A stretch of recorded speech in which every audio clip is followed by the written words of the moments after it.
guys, and welcome back to my YouTube channel, Football In and Out. This one is all about match week 33. It's my 9th episode, and in this one, we're going to be talking about, in my opinion, the most inconsistent team in the Premier League in recent seasons, Everton. They're inconsistent to the point where you can rely on them to finish in the mid-table somewhere. So, hope you guys enjoy this video. Let's get on with it. So as usual, let me first get you started with the major results of this match week. So Manchester City didn't play this time, but they still kept their number one spot. Leeds United played out a really boring draw with Man United 0-0. Leicester City overcame Crystal Palace 2-1 in a huge top four clash. West Ham lost to Chelsea 0-1 to give Chelsea the upper hand in fourth place. Liverpool drew 1-1 in Newcastle. Spurs beat Southampton 2-1, and Arsenal lost to Everton 1-0. We'll touch on that later, but for now let's move on to the table. As usual in the Premier League, the top four remain the same this week, with most importantly Chelsea now having the upper hand in the top four chase after they beat West Ham 1-0. Liverpool took back sixth spot, which was taken from them by Spurs, and Leeds overtook Arsenal in 11th. And as usual at the bottom there were some risers and fallers, but this time Burnley rose 3 spots above Southampton, Newcastle and Brighton to really put pressure on those 3 teams. So the main focus of this video is going to be about whether or not Everton are good. So, this has been a question that's been asked over the past couple of seasons because Everton just never seem to keep up with the trend.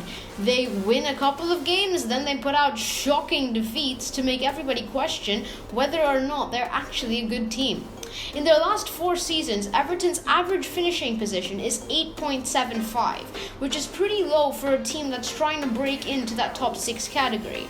They have not made it into any European competition in 7 years, and this year they really are behind in the chase for Europe. But you could really consider Everton a jack-in-the-box team. They haven't really found a stable starting 11, but the one that has been founded by Carlo Ancelotti has really shown how good their playmakers are.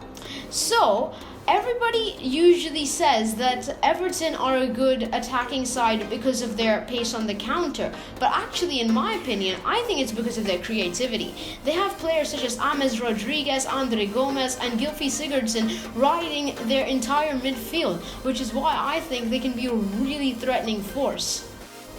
Recently, Everton beat Arsenal 1-0 in a very good team performance. That game came after a thrilling 2-2 draw with Spurs. Surprisingly, before that game, they were on a terrible run, 2 points from an available 12. And before that, they were on a brilliant run. They had won 3 games on the bounce, and one of them was a 2-0 victory over Liverpool. So this really shows how inconsistent Everton really are.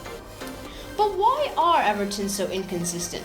According to me, I think that Carlo Ancelotti really needs to find out that his playmakers can play together. So far this season, Ancelotti has struggled to pick all 3, Andre Gomez, Sigurdsson and James Rodriguez, as I mentioned, but I think that he can fit them in the team.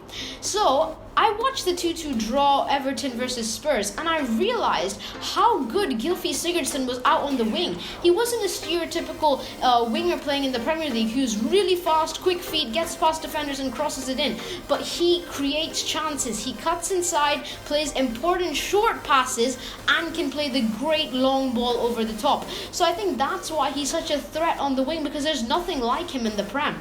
If Carlo Ancelotti can make sure that he utilizes this force well, then I think that Everton can really optimize their attacking options.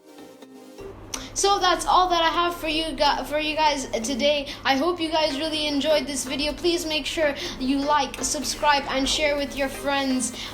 This was all about Match Week 33. Next week will be all about Match Week 34. You know how it is. I hope you guys enjoyed this one, and I'll see you guys in the next one. Bye-bye.